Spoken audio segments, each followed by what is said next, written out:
Teofimo Lopez is finalizing a deal to fight Subriel Matias March 15th next year. This is shocking news because there was rumors that Teofimo Lopez was going to do a fight with Jaron Boots Ennis, but Jaron Boots Ennis ultimately turned that fight down, which is very surprising to me because, Jaron Boots Ennis, he's one of the most talented young boxers in the sport of boxing, and at one point in time, I thought this guy could beat Terrence Crawford, and now I'm kind of feeling stupid for saying that. But Boots has just got so much potential, and I felt like him fighting Teofimo Lopez and beating him in a decisive fashion, whether that's by unanimous decision or knocking out Teo, I think that would have really took Jaron Boots Ennis to that next level as far as recognition, because that's a big name to have on your resume. We got to give Teofimo Lopez his credit. He beat Lomachenko. He beat Josh Taylor. And if Boots was able to beat Teofimo Lopez, that would have been a great look for Jaron Boots Ennis. Now, this fight with Subriel Matias, this was supposed to happen before Subriel Matias ended up taking a fight with Pato, and Teofimo Lopez ended up taking a fight with a guy named Steve Claggett that nobody really knows. And what ultimately happened is this. Shockingly, Subriel Matias, because that fight with Subriel Matias and Liam Pato, that fight happened in Subriel Matias' home country, Puerto Rico. And Subriel Matias lost. He lost by unanimous decision, which was shocking because we all was calling Subriel Matias the boogeyman of 140. And with just due, right? Like, I'm not gonna like we can't just throw Subriel Matias in the dumpster. See, this is what I hate about the sport of boxing. Every time a fighter loses, right? It doesn't matter how they lose, right? Every time a fighter loses, boxing fans discard them immediately, right? Like when you look at when Devin Haney lost to Ryan Garcia, he got discarded by boxing fans immediately, right? They ignored the fact that Ryan Garcia came into the fight overweight. They ignored the fact that Ryan Garcia was on steroids. You understand what I'm saying? And they also ignored the fact that the fight ultimately was turned into a no contest, which means Devin Haney is undefeated again. But they don't care about that. They don't care that Ryan Garcia was disrespecting people's religion and saying the N-word and saying all type of crazy stuff. He was talking about Muslims in a derogatory way. And boxing fans think that shit is cool. They think that shit is funny. And when you go on the internet, they clown Devin Haney for the way he lost to Ryan Garcia, right? So when you look at Subriel Matias, right, he lost, right? And that wasn't his first time losing. I think that's his second loss, right? So it's not like it's the first time the guy's lost. But before that, he knocked out his last 6-7 opponents. And one of his opponents that he knocked out, they actually ended up passing away after the fight. So Subriel Matias is still a very dangerous fighter. He's a KO artist.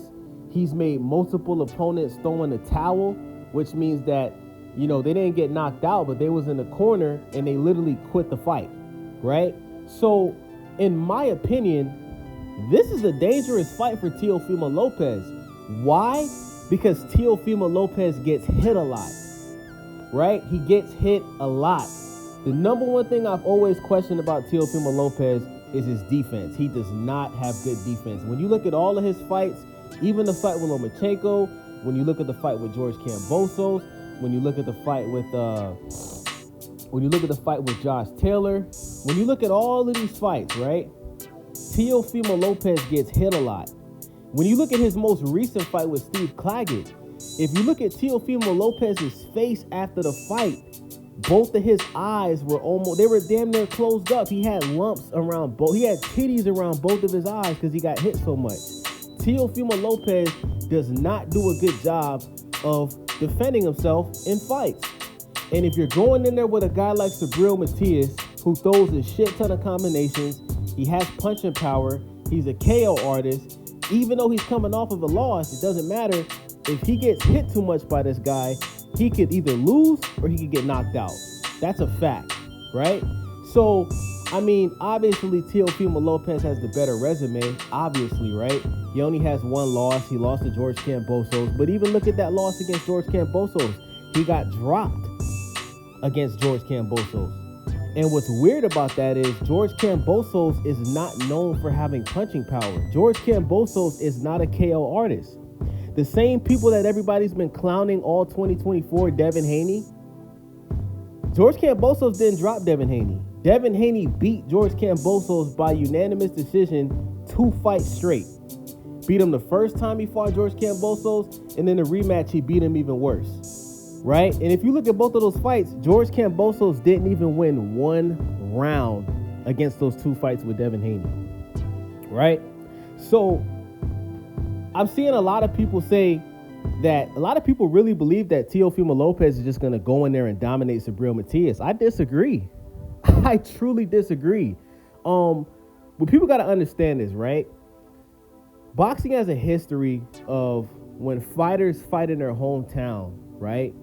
Because of the level of excitement, because of that pressure of performing very well against your hometown or your home country, there's a history of fighters fighting in their hometown and losing. This is not the first time that's happened. It's happened multiple times. And I truly do believe that Subriel Matias, I think that he just was under a lot of pressure fighting in Puerto Rico.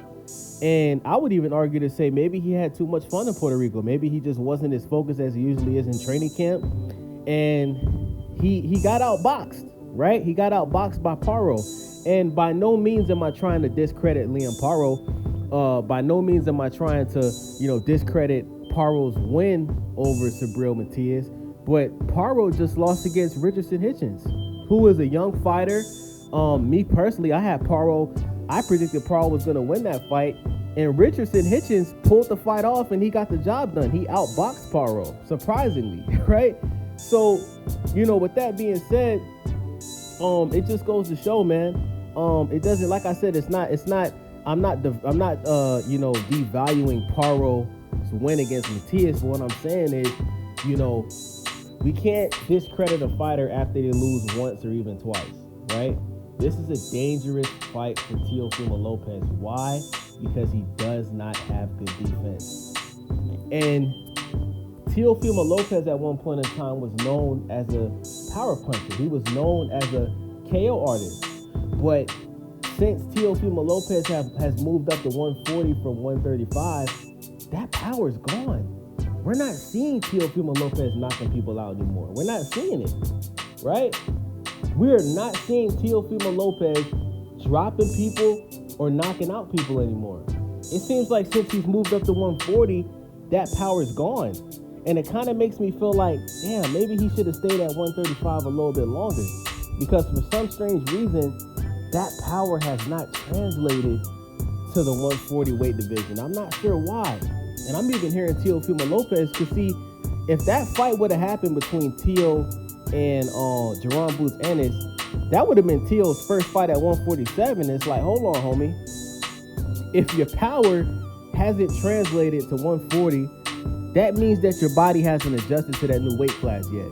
So you already thinking about going up to 147 against Jerron Boots Ennis? And that's why I have to discredit Jerron Boots Ennis for not taking that fight. So I look forward to seeing this fight between Teo and Subriel Matias.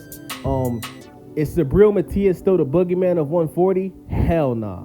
After he lost to Paro, that nickname is gone. But is he still a dangerous fighter for anybody at 140? Yes, he is.